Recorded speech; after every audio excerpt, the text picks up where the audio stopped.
What's up, everybody? It's Jaryn from Berkshire Bike and Board, and whew, what a weekend it was. So, we got a few updates to go through, a couple fun things happened, and we want to just keep everybody tuned in on what is to come.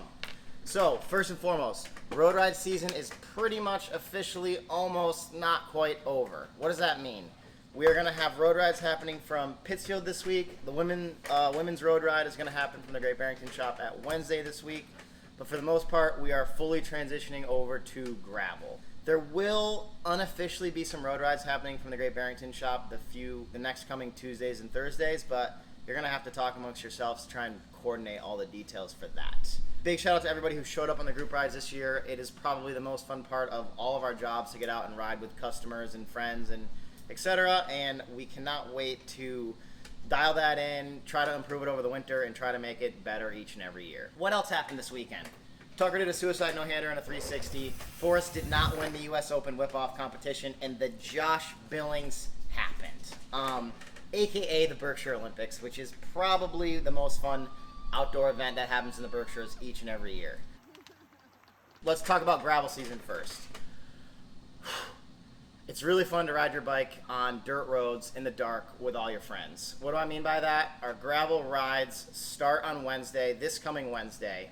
And we start them at 6 o'clock because it's going to get dark regardless. So ideally everybody has 1,000 or more lumens front light on their bike to really shine up the road and make it so we can see each other, and a nice strong blinky light in the back. It sounds dangerous, but actually when there's 15 people riding down a road and everyone has a huge light on the front, the cars actually pull off to the side of the road pretty much and give us the right of way, which is amazing and does not normally happen. The gravel rides are going to start in a different location every single week to give us better access to the gravel in the Berkshires. So sometimes they'll start in Pittsfield, sometimes they'll start closer to Great Barrington, sometimes they're going to start closer to our Hudson store, and you can get all that information on www.berkshirebikeandboard.com.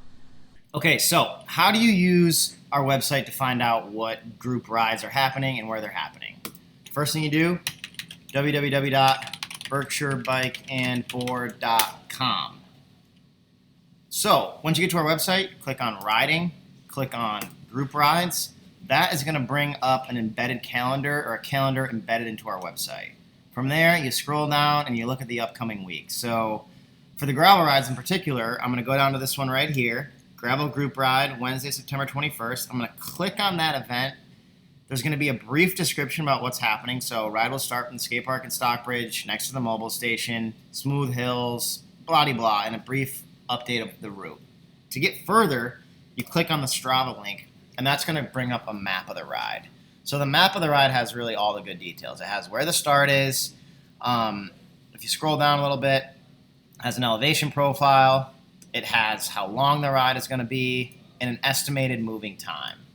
One thing that people always ask me about the group rides is which direction they're going. So if you pull this Strava link up and you move your cursor along the elevation profile, you can see the blue dot here move as you scroll along the elevation profile, and that'll show which direction you're going.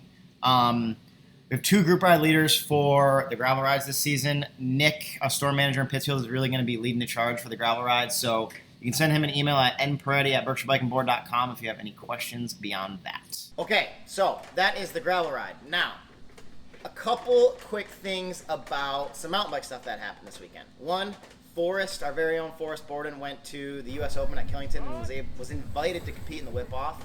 There's a couple clips of that here. It is a first place prize only, and unfortunately he did not win, but better luck next year, Bubby. Another interesting update. Our very own Tucker did a 360, which is not an easy trick to do on a mountain bike. I usually like to say, oh, I went and tried this and blah, blah, blah, but I didn't. So my hat is off to Tucker on this one for making it happen up at Thunder Mountain.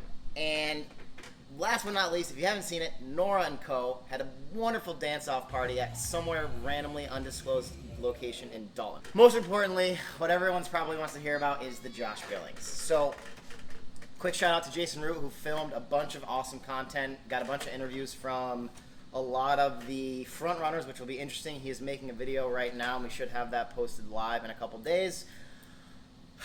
And I'll tell you a little bit about my Josh Billings. So, I'm not in shape. I'm riding my bike about 3 hours a week right now. But when you line up with all your friends who you're used to riding with all season, and everybody goes like bats out of hell at the start, you go with the fast guys. So I made it up the first hill. We got shuffled into like a first pack. There was like 5 or 6 people in front of us, but we had a pretty solid front running group. So we get shuffled into a group of about 20 people. There's 6 people in front of us, and there's absolutely no way we can work together to try to catch the 6 people in front of us, because we're an angry mob of 20 cyclists that don't know each other and don't know how to work well in a group. Welcome to the Josh Billings. With that being said, we rode a pretty quick time. I think it was 107. Josh Lipka, Thomas Spencer, Dan Bouch, AJ Piper, I forget who else was up there, Owen Wright, Andrew Nicholas.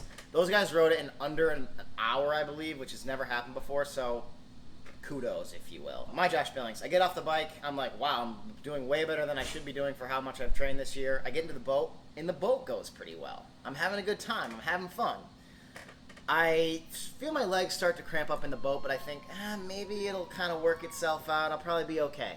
Get out of the boat in a pretty good time. I think I was in like 3rd place overall for the Ironman at that point. I get out of my boat, I give it to my dad, I start walking up the gravel path out of Mackinac. I can't walk. My legs literally are not working. It's never happened to me before. My legs are always a little cramped, but I was getting nothing. I get out to the road, I walk all the way to the road, I drink some water, I go to run, nothing. Legs aren't working. I literally set what I believe is the land speed record for walking around the Stockbridge Bowl in the middle of a running race. That was my Josh Billings. Beyond that, like I said, Jason's filming an edit of a bunch of cool interviews that he got of some of the front runners, which is going to be super fun, and some of the other activities that happened at the Josh. And stay tuned, because we just got a brand new Santa Cruz 5010 in that not really many other bike shops have yet, and we're going to do a review for that, which will probably be done next week. So, like I always say, when it comes to endurance sports, round up for distance and round down for time. Thanks for watching.